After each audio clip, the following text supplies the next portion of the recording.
नमस्कार मित्रांनो, सुस्वागतम. लक्ष्मीच्या पावलांनी या मालिकेच्या आजच्या भागामध्ये आता अद्वैत, कला आणि सरोज हे पोलीस स्टेशनमध्ये येत असतात. अद्वैतला अटक करून अगदी घेऊन आलेले असतात. तेव्हा आता या राहुलने मात्र तेथे सर्व काही न्यूज रिपोर्टर आहे ते सर्वांना बोलावून घेतलेलं असतं आणि अद्वैत विरुद्ध अगदी असंख्य प्रश्न त्यांना विचारायला म्हणून अद्वैतच्या मनाला खूप असे ठेच पोहोचतात. तेव्हा आता जे काही आहे तेथे अगदी गडबड गोंधळ उडालेला असतो. तर अनेक बायका सुद्धा तेथे आलेल्या असतात आणि अद्वैतवर टीका करत असतात. तर ज्या काही रिपोर्टर मॅडम आहे तर त्या म्हणत असतात की खरं तर आबासाहेब हे चांदेकर एक असं व्यक्तिमत्व, सन्माननीय व्यक्तिमत्व हे आहे, परंतु तरी सुद्धा तुम्ही असंच वागून त्यांच्या व्यक्तिमत्वाला तर ठेच पोहोचवली, परंतु तुमच्या फॅमिलीच्या रेप्युटेशनला सुद्धा अगदी धक्का पोहोचवला, अगदी गालबोट लावली, असे आरोप आता या अद्वैतवर होत असतात. तेव्हा आता कला काही शांत बसत नसते. कलाही पुढे येते आणि जोरात म्हणते की एक्सक्यूज मी, पत्रकारिता हे अतिशय एक सन्माननीय क्षेत्र आहे, त्यामुळे तुम्ही जे काही असं बोलतात ना त्यामुळे तुमच्या क्षेत्राला गालबोट लावण्यासारखं आहे. तुम्ही हे जे काही बोलताना ते बोलूनच तुम्ही तुमच्या क्षेत्राला गालबोट लावता हे लक्षात घ्या. तेव्हा मात्र आता त्या रिपोर्टर म्हणत असत की हे बघा, तुमच्या नवऱ्याची ही जी काही वागणूक आहे, ते जे काही वागला, तुमच्या नवऱ्याचं हे जे काही अनैतिक वर्तन आहे ना ते आम्हाला पटलेलं नाही. त्यावर आता कला म्हणते की एक मिनिट, माझं पूर्ण बोलून झालेलं नाही. कुठलीही शहानिशा न करता कुठल्याही पुराव्याशिवाय तुम्ही वाटेल तसे बोलू शकत नाही आणि तरी सुद्धा तुम्ही असेच बोलत चाललात आमच्या घराबद्दल. आणि मुख्य म्हणजे आमच्या वैवाहिक जीवनामध्ये अगदी वाबडे काढले जातात, त्याबद्दल काही सुद्धा इथे बोलले जातं चार चौघामध्ये. पोलीस स्टेशन ही काही जागा नाही हे सर्व बोलण्याची. अद्वैत चांदेकर वर झालेले आरोप खरे आहे किंवा खोटे आहे याची शहानिशा करण्यासाठी आम्ही येथे आलो आणि त्याबद्दल कोणतीही गोष्ट अगोदर आमच्या हातात जर लागली तर त्या सर्वात अगोदर ती गोष्ट आम्ही तुमच्या समोर घेऊन येऊ. पण तोपर्यंत तुम्ही कुठल्याही निष्कर्षाला पोहोचून आमच्या कुटुंबाला आणि इब्रतीवर आमचे ताशारी ओढू नका, म्हणजे आमच्या कुटुंबावर असे आरोप करून बदनाम करण्याचा प्रयत्न करू नका. तेव्हा आता कला म्हणते की चांदेकर चल आतमध्ये आणि कला, अद्वैत आणि सरोज हे आतमध्ये जातात. तर जे काही न्यूज रिपोर्टर असतात तर ते आता हे इन्स्पेक्टर साहेब शिंदे असतात, तर त्यांना विचारतात की सर तुम्ही याबद्दल काय सांगू शकतात. आणि इन्स्पेक्टर साहेबांना सुद्धा म्हणतात की हे बघा, जे काही झाले त्याबद्दल अजून काही पुरावे हाती लागलेले नाहीत, जे काही होईल ते आता पाहता येईल. तेव्हा मात्र आता ती न्यूज रिपोर्टर विचारते की सर पण तुम्ही त्या मुलीचा आवाज का दाबतात. तेव्हा दुसरा पत्रकार म्हणतो की तुम्ही या मोठ्या लोकांकडून काही पैसे घेतलेत का, तुम्ही इतके का शांत आहात. तेव्हा आता इन्स्पेक्टर साहेबांना राग येतो. इन्स्पेक्टर साहेब म्हणतात की हा कसला वाह्यात असा प्रश्न आहे, मी तुम्हाला इतकं सांगतो की प्रत्येक गोष्टीची शहानिशा ही झालीच पाहिजे. तेव्हा मात्र आता जी काही ती शालिनी असते तर त्या लेडी कॉन्स्टेबल असतात तर त्या तिला घेऊन येतात. तेव्हा आता रिपोर्टर आहे तर ते तेथे येतात आणि ती पोरगी आली चला तिच्याकडे. तेव्हा आता लेडीज कॉन्स्टेबल ही या शालिनीच्या हाताला धरते आणि बाजूला व्हा असे करत असते. तेव्हा रिपोर्टर लगेच म्हणायला सुरुवात करतात की तुम्ही सर्वजण ह्या मुलीचा आवाज का दाबतात, बोला ना, बोला काय या मुलीचा आवाज दाबतात. आणि सर्वजण आता पोलिसावर आरोप करायला सुरुवात करतात की चांदेकरांसारख्या मोठ्या पार्टीकडून तुम्ही पैसे घेणार आहात का. तेव्हा मात्र आता ही नाटकी शालिनी म्हणते की दादांनो, ताईंनो, मी गरीब असो परंतु मी एका गरीब गावात राहते. शेवटी स्त्रीची इज्जत एका मातीच्या भांड्यासारखी असते, एकदा फुटली की परत ती जोडता येत नाही. परंतु मला एक समजत नाही की माझ्यावर हात टाकणाऱ्या या श्रीमंत माणसाची बाजूने सर्व काही कसे काय उभे राहतात. माझ्या बाजूने कोण उभं राहणार आहे मला सांगायला सुद्धा लाज वाटते. ज्या का मी साहेब म्हणले त्याने माझ्या बरोबर काय केलं ते, आणि हाच तो माणूस अद्वैत चांदेकर. तेव्हा मात्र आता ह्या शालिनीचं बोलणं ऐकून सरोज आणि कला या दोघींना मात्र खूप असा राग येत असतो, कारण हे जे काही बोलते ना ते सर्व खोटं बोलते हे यांना माहिती असतं. तेव्हा सरोज हे सर्व ऐकून मनात म्हणते की ही मुलगी वाटेल तसे आरोप अद्वैतवर करते, असं होता कामा नये. येथे मात्र चांदेकरांच्या नावाला काळीमा फासला जातो नाही, त्यामुळे नाही, हे अजिबात मी होऊन देणार नाही. तेव्हा मात्र आता सरोज रागाने जायला निघते, परंतु कला त्यांचा हात धरते की सरोज मॅडम, अहो सरोज मॅडम. परंतु सरोज रागाने म्हणत असते की माझा हात सोड, माझा हात सोडून दे. तेव्हा कलाही त्याला समजावते की सरोज मॅडम, मला कळतं की आता तुम्हाला खूप असा राग आलेला आहे, परंतु मॅडम अहो रागाच्या भरात असं कोणतंही आपण चुकीचं पाऊल उचलायला नको आणि तेच नंतर चांदेकरला घातक ठरेल. त्यावर आता सरोज रागाने म्हणते की हो, मला सर्व काही कळतंय आणि तू सांगायची काही गरज तर नाही. तेव्हा आता ही शालिनी म्हणत असते की हो, माझी फक्त इतकीच इच्छा आहे की अद्वैत चांदेकरला शिक्षा व्हायला हवी. तेव्हा मात्र कलाही तिच्याकडे रागाने पाहत असते आणि सरोज आतमध्ये निघून जाते. त्यानंतर त्यानंतर मात्र आता इकडे श्रीकांत हा फोन लावून कंटाळलेला असतो. तर आबा वैतागून म्हणतो की श्रीकांत अरे काय झालं, फोन लागतो की नाही. तेव्हा आता श्रीकांत म्हणतो की आबा अहो त्याच पोलीस चौकीमध्ये माझा एक मित्र आहे, मी त्यालाच फोन लावून कंटाळलो, त्याचा फोन मात्र काही लागत नाही. तर राहुल आणि रोहिणी मात्र अगदी दोघे खुश असतात. तेव्हा आबा समोर म्हणत असतात की माझ्या नातवाला कोणाची नाट लागली समजेनासे झाले. तेव्हा सोम आबांना समजावतो की आबा अहो तुम्ही काही काळजी करू नका, होईल सर्व काही ठीक, मी सुद्धा कॉल करतो, थांबा आबा काही टेन्शन घेऊ नका. एवढ्यात आता संगीता, काजल आणि दिनकर धावतच येतात आणि आबाजी अहो हे सर्व काय झालं आबाजी, अहो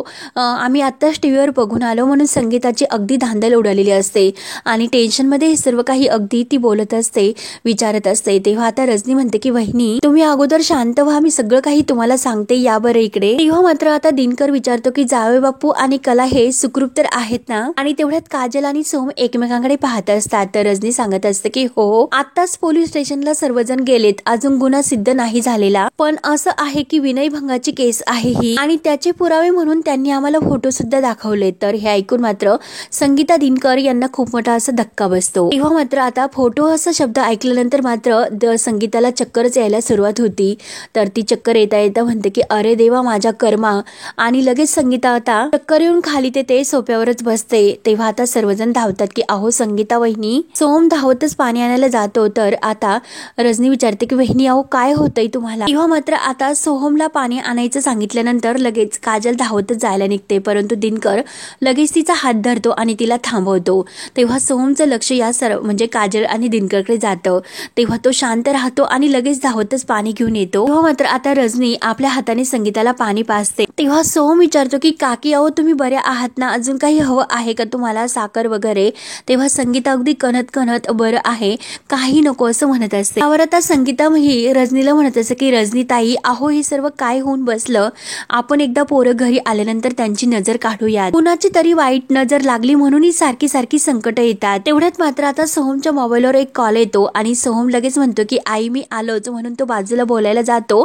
तर काजल सुद्धा जायला निघते, परंतु दिनकर तिच्या हाताला धरतो. त्यावर आता रजनी संगीताला विचारते की वहिनी तुम्हाला आता बरं वाटतं ना. तर संगीता म्हणते की हो. संगीता विचारते की हे सर्व काय झाले, कसे झाले. त्यावर आता रजनी म्हणते की हो सांगते. आणि आता घडलेला सर्व काही प्रकार आहे तर रजनी संगीता, दिनकर आणि काजल या सर्वांना सांगत असते.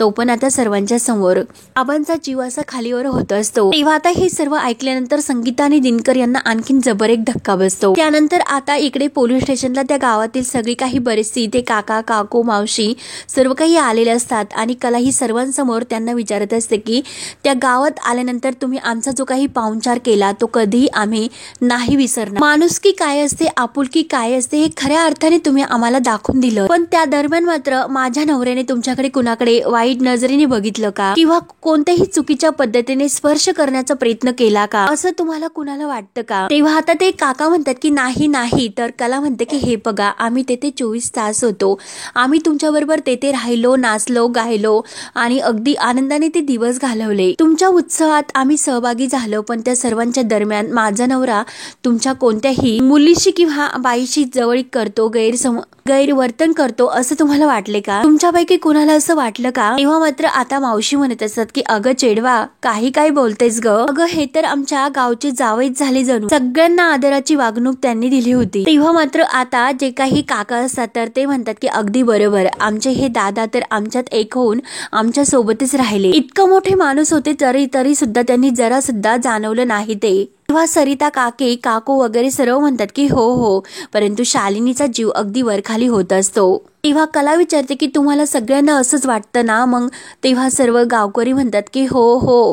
तर लगेच कला म्हणते की अहो तरी सुद्धा तुम्हाला हे असं वाटतं, परंतु तुमच्या या गावातील मुलीने माझ्या नवऱ्यावर आरोप केले आणि साधा सुद्धा आरोप नाही तर विनयभंगाचा आरोप तिने यांच्यावर केला. आणि हे बघा एकतर ही मुलगी खोटं बोलते किंवा माझा नवरा खोटं बोलतो, पण मी तुम्हाला सांगते की माझा नवरा असं काही करणं शक्य नाही आणि याची मी 100% नाही तर 1000% खात्री देते. अहो मी याला ओळखते म्हणून त्याच्याबद्दल हे सर्व काही काही बोलू शकते, परंतु ह्या मुलीला आणि तिच्याबद्दल तुम्ही सगळेजण 100% खात्री देऊ शकतात का? सरिता ताई म्हणतात की कलाताई आणि अद्वैत दादा देव माणूस आहेत, त्यांच्याबद्दल इतका घाणेरडा विचार करणं हे चुकीचं आहे. अगं तुलाच काय, परंतु आम्हाला सगळ्यांना माहिती आहे की अद्वैत दादा असं काही करू शकत नाही. तेव्हा मात्र आता या शालूचा चेहरा अगदी रडावासा होतो आणि तिच्या सोबत असणारा तिचा तो पार्टनर म्हणजे तो फोटो काढणारा. तेव्हा आता सरिताताई पुढे म्हणतात की अहो हिचं काय, ही तर मुलगी आमच्या गावात नवीनच आहे, ती आताच तिकडे राहायला आली, आम्हाला कुणालाच या मुलीबद्दल काहीही माहिती नाही. त्यावर आता इन्स्पेक्टर साहेब विचारतात की म्हणजे नक्की काय म्हणायचं तुम्हाला? तेव्हा त्या काकू लगेच त्या शालूला विचारतात की काय ग, 6 महिने तर झाले ना तुला आमच्या गावामध्ये येऊन राहायला. सरिता काकी सुद्धा म्हणतात की हो हो तेच तर, आणि शालू आता फक्त मान डोलावते. तेव्हा काकू म्हणतात की हो हो फारसं काही ती आमच्याला ओळखीची नाही आणि ती सुद्धा काही आमच्या जवळ राहायला येत नाही, ती अगदी लांब अंतर ठेवूनच वागते. आणि खरं तर आम्ही तुम्हाला सांगतो की सुरुवातीला आम्हाला सुद्धा हिच्याबद्दल शंका आलीच होती. तेव्हा मात्र तिचा जो काही पार्टनर आहे तर तो फोटो आला, तो म्हणतो की हळूच, अगं शालू आपली आता नेहमीची गोष्ट आपल्याला जी काही सांगायची आहे त्याची वेळ आलेली आहे. तेव्हा मात्र आता ती मान डोलावते. त्यावर आता लगेच शालू रडायचे नाटक सुरू करते की बघा ना, अहो बघा साहेबांनो माझे गाववालेच आता माझी साथ देत नाही तर मी काय करू, मी कुठे जाऊ, बघा ना मी गरीब आहे म्हणून मला बाजूला ठेवता. आणि खरं म्हणजे आता माझ्यासारख्या स्त्रीच्या मागे सर्वांनी अगदी खंबीरपणे उभे राहायला पाहिजे, पण बघा ना सगळ्यांनी मका एकटा टाकतात. तेव्हा मात्र आता भारी असं रडण्याचं जोरात नाटक सुरू करत असते. मुलीची जातच वाईट असते, सगळं काही तिला सहन करावं लागतं, एवढं करून सुद्धा ती उपरीच. तेव्हा मात्र सरोजला खूप राग येतो. तेव्हा सरोज रागाने म्हणते की ए मुली गप्प बस, उगाच असे नाटकं करू नकोस, आणि हे पग गरीब म्हणून तू डंका सुद्धा पेटू नकोस. अगं एक गरीब माणूस मी कसा तुझ्यापेक्षा, दुसऱ्या माणसाला मी कसा तुझ्यापेक्षा गरीब आहे म्हणून लुबाडत असतो, आम्हाला नको सांगू ते. तेव्हा ती शालू म्हणत असते की तुम्ही कितीही माझा आवाज गप्प केला तरी सुद्धा मी गप्प नाही बसणार. तेव्हा कला, सरोज आणि अद्वैत एकमेकांकडे पाहत असतात तर शालू म्हणते की 1 मिनिट, तुम्हाला वाटतं ना मी सर्व काही खोटं बोलते, मग हे बघा तुम्हीच बघा आणि मला सांगा. तेव्हा आता जे काही ते फोटो मोबाईल मध्ये आहे ते परत दाखवते आणि हे फोटो तुम्हीच बघा आणि मला सांगा की मी खोटं काही बोलते ते. तेव्हा तिचा जो काही फोटोवाला असतो तो आणि शालू एकमेकांकडे पाहत असतात तर यांचा खूप मोठा असा ड्रामा असतो. तेव्हा इन्स्पेक्टर साहेब ते फोटो पाहत असतात. आता जेव्हा अद्वैत ताडी प्यालेला असतो आणि त्या ताडीच्या नशेत तो ह्या शालूच्या जवळ आलेला असतो, परंतु इने मात्र त्याचा फायदा उठवलेला असतो आणि तिच्या मित्राने आणि त्याने हे सर्व काही अगदी फोटो आपल्या मोबाईलमध्ये काढून घेतलेले असतात आणि त्या फोटोच्या आधारेच मात्र आता यांना ही सर्व काही अद्वैतवर अगदी ढकलून द्यायचं असतं आणि अद्वैतला यात गुंतवायचं असतं. जे काही घडलेला प्रकार आहे तो फोटो पाहिल्यानंतर आता सर्वांना आठवत असतो. तेव्हा मात्र आता इन्स्पेक्टर साहेब अगदी बारकाईने ते फोटो अगदी निरखून पाहतात आणि म्हणतात की या फोटोवरून अहो मॅडम असं वाटत नाही की तुम्ही सुद्धा अगदी विरोध करता म्हणून, तुमच्या बॉडी लँग्वेज वरून असं दिसत नाही तुम्ही यांना नकार देतात म्हणून. तेव्हा कला म्हणते की 1 मिनिट, मला एक गोष्ट सांग की तुझ्या बरोबर असा गैरव्यवहार होत असताना हा कोण व्यक्ती आहे की फक्त तुझे आणि तुझेच फोटो काढत होते. तेव्हा मात्र आता ही शालू विचारते की म्हणजे नेमकं काय म्हणायचं तुम्हाला, म्हणजे अगं ती व्यक्ती तुझ्या जवळची असायला हवी असं कला विचारते आणि म्हणूनच ती फक्त तुझेच फोटो काढत होती. अगं मग एक काम कर, ती व्यक्ती तुझ्या इतकी जवळची होती मग त्या व्यक्तीने फोटो काढणं गरजेचं होतं की तुला मदत करणं. मला तर साहेब असं वाटतं की मुद्दाम कोणीतरी हे सर्व जुळून आणलं. तेव्हा मात्र आता ही शालू कलावर ओरडते की जास्त शहाणपणा करू नको, ज्याने माझ्या बरोबर असं केलं आहे ना त्याको मी चांगला धडा शिकवतो. आणि काय ग तू स्वतः एक बाई असून दुसऱ्या बाईबद्दल असं बोलतेस, अगं तुझी जीभ कशी चळते ग अशी चुरू चुरू. तेव्हा मात्र आता ही शालू आपल्या त्या मित्राकडे पाहत असते आणि तो तिला चांगलं खुणावत असतो, नाटक करायला सांगत असतो. तेव्हा आता शालू तिचं नाटक रडण्याचं सुरू करते की माझं नशीबच वाईट, कोणत्या जन्माची तुम्हाला शिक्षा देतो, अरे देवा तू मका कोणत्या जन्माची शिक्षा देतोय, आणि डोक्याला हात लावून झोडून घेते की ही जमीन मला गिळून का टाकत नाही माका. तेव्हा कला म्हणते की हे बघ तू कितीही आरडाओरडा केला, कांगावा केला तरी तुझा जो काही मुद्दा आहे ना तो सिद्ध नाही होत. आणि असो, आणि लगेच ती कला ही इन्स्पेक्टर साहेबांना म्हणते की मला त्या फोटोग्राफरशी बोलायचं, तो आलेला आहे का इथे. तेव्हा काका म्हणतात की हो हाच तो पोरग, आणि त्याच्याकडे बोट दाखवत, हो यानेच उत्सवाचे फोटो काढले. तर कला लगेच त्याला विचारते की काय हो उत्सवाच्या दिवशी तुम्हीच फोटो काढलेत का, तुम्ही फोटोग्राफर म्हणून तेथे काम करत होतात का. तेव्हा तो लगेच म्हणतो की हो मीच फोटोग्राफर आहे. तेव्हा आता शालू थोडीशी घाबरते. तेव्हा कलाही त्या फोटोग्राफरला विचारते की म्हणजे हिच्या बरोबर जेव्हा गैरव्यवहार होत होता तेव्हा काय तुम्ही फक्त फोटो काढत होता. तेव्हा मात्र आता तो फोटोग्राफर म्हणजे विचारतो की हा कोणता प्रश्न, असा कोणता प्रश्न तुमचा, गाववाल्यांनी मला फोटोग्राफर केलं होतं आणि हे बघ त्या दिवशी मात्र तुझा हा जो काही बो आहे ना या पोरी सोबत काहीतरी वंगाळ करताना मला दिसला म्हणून मी फोटो खेचले. मग काय मी फोटो खेचायला नको होते की म्हणजे काढायला नको होते. तेव्हा कला म्हणते की काय रे तुला इतका तिचा कळवळा होता मग तू तिचे असे फोटो काढत बसलास. तिला वाचवायला का गेला नाही का तू तिला वाचवण्याचा प्रयत्न केला नाही. तेव्हा मात्र आता तो म्हणतो की माका मी तर आता इन्स्पेक्टर साहेब ओरडतात की ए माका तुका नीट काय आहे ते बोल. मात्र आता तो फोटोग्राफर म्हणतो की तेच की मी ते सांगितलेलं काम आहे ते माझं मी पूर्ण करत होतो. बाकीच्या उचापत्या मी कशाला करू मी फक्त हिचे फोटो काढले. तेव्हा आता कलाला या दोघांवर डाऊट येते. तेव्हा कला त्या दोघांकडे बघत विचार करते की नक्की या दोघांमध्ये मला काहीतरी गडबड वाटते परंतु यांच्याशी मात्र वाकड्यात बोलून सरळ उत्तर नाही मिळणार. त्यामुळे मलाच असं काहीतरी करायला हवं की खरं काय आहे ते आपोआप बाहेर येईल. त्यावर आता इन्स्पेक्टर साहेब कलाला विचारतात की कला मॅडम यावर तुमचं काय म्हणणं आहे. तर कला म्हणते की ठीक आहे इन्स्पेक्टर साहेब हा म्हणतो तसं मला मान्य आहे. माझा नवरा दोषी आहे असं म्हटल्यानंतर मात्र आता सर्वांना अगदी धक्का बसतो.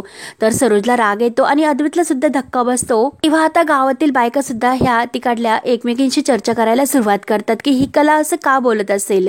तेव्हा सरोज लगेच रागाने कलाला बाजूला ओढते आणि म्हणते की तू काय बोलतेस हे तुझं तुला कळते का. डोकं फिरलं का तुझं. सरळ सरळ अद्वैतची चूक आहे असं तू मान्य केलं आणि हे पग मी मात्र तुला माझ्या मुलाच्या आयुष्याशी खेळून नाही देणार. हे पग तुझ्या अशा वागण्याने त्याच्या आयुष्याचं नुकसान होणार आहे लक्षात घे. तेव्हा कला म्हणते की सरोज मॅडम माझं ऐका तुम्ही शांत व्हा. माझ्या डोक्यामध्ये एक वेगळा प्लॅन आहे प्लीज मला तो पोलिसांना सांगून द्या. तरी सुद्धा सरोज म्हणते की हे पग माझा तुझ्यावर काडीचा विश्वास नाही त्यामुळे मी तुला त्याच्या विरोधात नाही वागून देणार. तेव्हा कला म्हणते की सरोज मॅडम अहो प्लीज मी तुम्हाला रिक्वेस्ट करते. हे बघा त्यावेळेला तुम्ही आमच्या सोबत त्या गावामध्ये नव्हता आम्ही दोघंच तेथे होतो त्यामुळे ही जी गोष्ट आहे ती मला माझ्या पद्धतीने हाताळून दे. आणि हे बघा सरोज मॅडम मी तुम्हाला आवडत नाही हे मला माहिती आहे पण फक्त एकदा माझ्यावर विश्वास ठेवा आणि हे बघा मी तुम्हाला शब्द देते की चांदेकर यामध्ये नाही अडकणार. तेव्हा आता कला लगेच पुढे येते आणि इन्स्पेक्टर साहेबांना म्हणते की हे बघा इन्स्पेक्टर साहेब माझा नवरा दोषी आहे ह्या मुलीचं जर असं म्हणणं असेल तर माझं हे म्हणणं आहे की फोटोग्राफर सुद्धा तेवढाच दोषी आहे. विनयभंग करणं हा तर गुन्हा आहे तर विनयभंग होत असताना हे पाहताना सुद्धा शांत बसणं हे सुद्धा चुकीचं आहे. उलट त्याने ते प्रसंगाचे फोटो काढले तो सुद्धा एक मोठा गुन्हा आहे आणि त्याने जर उद्या ते फोटो इंटरनेटवर टाकले ब्लॅकमेल केलं तर मग आणि जर साहेब माझ्या नवऱ्याला अद्वैत चांदेकरला जर अटक होणार असेल तर या फोटोग्राफरला सुद्धा अटक व्हायलाच हवी. तेव्हा आता इन्स्पेक्टर साहेब म्हणतात की हो मला सुद्धा कला मॅडम यांचं म्हणणं 100% पटतंय. म्हणून आता फोटोग्राफर आणि ती शालू अगदी गडबडून जातात अगदी गोंधळून जातात. जर अद्वैत चांदेकर यांना आपण अटक करू शकतो तर या फोटोग्राफरला सुद्धा आपण अटक करू शकतो. त्यावर आता कला म्हणते की हो सर हिने जी काही तक्रार केलेली आहे तिच्या आधारावर तुम्ही जर माझ्या नवऱ्याला अद्वैत चांदेकरला विनयभंगाच्या आरोपाखाली जेलमध्ये टाकणार असाल तर आता या क्षणीच मी लगेच या फोटोग्राफरच्या विरुद्ध सुद्धा तक्रार नोंदवते. अद्वैतने विनयभंग केला म्हणजे त्याच्या विरोधात वापरले जाणारे पुरावे त्याने काढलेले हे फोटो आहे तर त्याचा कॅमेरा आणि त्याचे हे फोटो त्याच्या विरोधातले पुरावे आहे. तेव्हा मात्र आता इन्स्पेक्टर साहेब लगेच पुढे येतात आणि लगेच बोरकरला आवाज देतात. तेव्हा बोरकर पुढे येतो आणि या मुलाची चांगली गचंडी धरतो आणि अरे खरं बोल. तेव्हा आता ही शालू तर खूप अशी घाबरते. तेव्हा आता लगेच तो फोटोग्राफर आहे तो लगेच खरं काही बोलायला सुरुवात करतो की सांगतो मला अटक करू नका. तेव्हा मात्र आता ही शालू म्हणते की अरे गप्प बस तू खोटं कशाला बोलतो. तेव्हा मात्र आता तो मुलगा आहे तो फोटोग्राफर म्हणतो की ए गप्प बस तू मी कशाला खोटं बोलू सगळं काही आहे ना ते तू रचलंच. तेव्हा आता शालू म्हणते की अरे तू गप्प बस. तेव्हा आता फोटोग्राफर म्हणतो की मी गप्प नाही बसणार. आता माझ्या विरोधात प्रूफ आहे माझा कॅमेरा आणि साहेब मी तुम्हाला सर्व काही खरं सांगतो. म्हणून आता फोटोग्राफर सर्व काही खरं सांगायला सुरुवात करतो. आणि हे बघा साहेब हे ज्या दिवशी गावात आले होते तेव्हाच हिला कळलं होतं की ही खरंच खूप अशी मालदार पार्टी आहे म्हणून. जेव्हा आम्ही यांची माहिती काढली तेव्हा आम्हाला कळलं की हे कोण आहेत म्हणून आणि गळ्याला इतका मोठा मासा लागला आणि तो कापायचाच हे हिचे शब्द होते. तेव्हा मात्र आता हे शालूची बोलती बंद होते. ती डोक्याला हात लावून अगदी खाली बसते.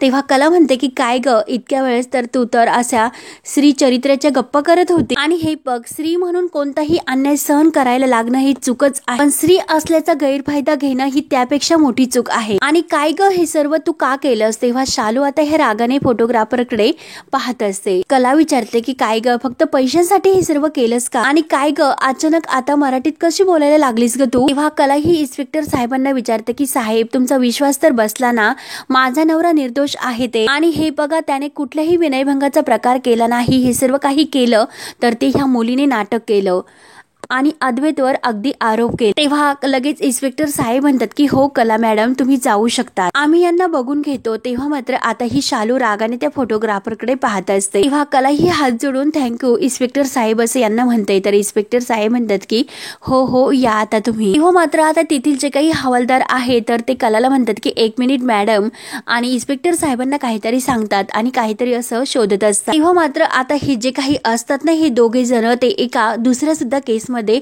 अगदी यांना अगदी ते गुन्हेगार आहे म्हणून शोधत असतात। तेव्हा ते लगेच जे काही त्यांच्यावर केस आहे त्याची फाईल काढतात आणि त्यातील जे काही गुन्हेगार ते दोघं आहे अगदी त्यांचे लुक बदललेले असतात। तर त्यातील त्या मुलाने फक्त दाढी चेंज केलेली असते आणि ह्या मुलीने फक्त आपले जे काही केस आता असे लांब असतात आणि मागे तिचा हेअर कट असतो। तेव्हा आता ते दोघे हेच आहेत असं ते हवालदार दाखवतात।